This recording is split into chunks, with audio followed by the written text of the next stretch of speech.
Una sa lahat sa Diyos, dahil binigyan ako ni Lord pangalawang buhay na alam naman ang lahat. At sabi ko nga, Lord, kung kukunin mo na ako,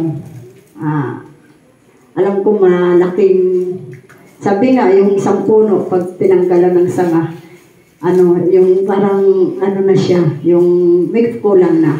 Kung sa katawan natin, pag naalis yung isang kamay, kulang na. Kaya, binigyan naman ako, hindi naman ako natakot yung nangyari sa akin na 50-50. Dahil naroon si Lord sa puso ko. Ganun yun. Kaya, pasalamat sa Panginoon, pangalawang buhay at nagkasakit siya. Yung taong nito, 50 bata pa. Kalahati pa lang. Pero, pinsalamatan ko sa Panginoon kasi umabot ako ng ganito, 50 dahil siguro yung nag-50-50 ako ay 38 years old.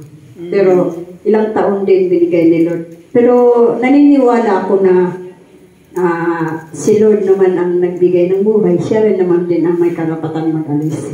Kaya salamat sa Panginoon sa ating lahat narito. At alam niyo ba, tuwan-tuwa ako kasi ang aking mag-preach, kinuha ko taga Canada. Dahil napakabuti talaga ng Panginoon. Hindi man siya nakarating, si Pastora Elvie, kapatid ni Sister Panji. Dahil sila ay narito, dumating siya, dahil nga namatay ang kanyang mami, inasikaso yung mga papers. Nung pa-chat ko siya, akala ko nandito siya sa Antipolo. Sabi niya kasi, tingnan niya yung schedule niya.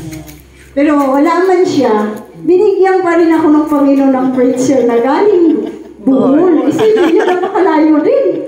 Kaya napakabuti ang Panginoon dahil saan man tayo dako, ang Diyos po ang nag-provide. Kaya salamat sa Panginoon kay Pastora Bibi. Alam ko Bibi ang naririnig ko ito palagi kay Sister Lindin. At yan ay palagi ko yan pinapanood sa kanyang live dyan. Kaya tapos yung sabi ko, kailan lang to nasa Bohol eh. Ngayon nandito na. Kasama pa si Mami. Di ba? Nakita ko naman na to doon sa, sa El Dorado. Di ba? El Dorado. Dati pa. Matagal na. Kasi kami talaga yung tatlo.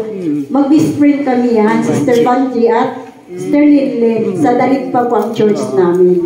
Kaya hanggang, sabi ko nga, hindi naman naalisin ni Lord yung kahit saan tayo dako. Kung ang puso natin magkaisa, hindi po tayo ialis ni Lord. Kaya kahit saan, mas mano na ngayon dahil may na tayo cellphone Dahil wala sulat.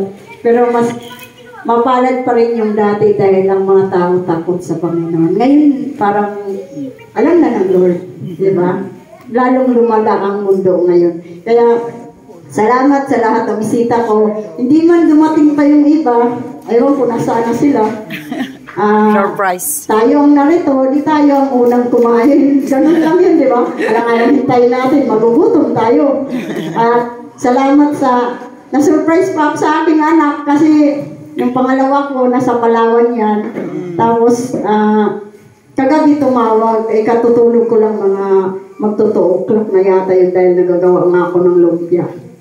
Tumawag, sabi ni Pastor, Mama, tumatawag si Lennon.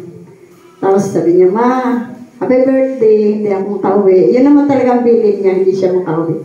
Tapos nang nagbibihis na ako sa CR, nagdadaldal pa ako, sabi ko, asan na kaya sila ni Kuya Luigi? Sabi ko, umuwi ng Ganyan, nagdadaldal ako sa loob ng CR. Ang tagal naman dumating ng mga anak ko na to. Yung panganay ko, tsaka yung asawa. Paglabas ko, tapos ako bukas ko, sige nun, happy birthday mo. Talagang, kasi magkano talaga kami yan, mahilig talaga kami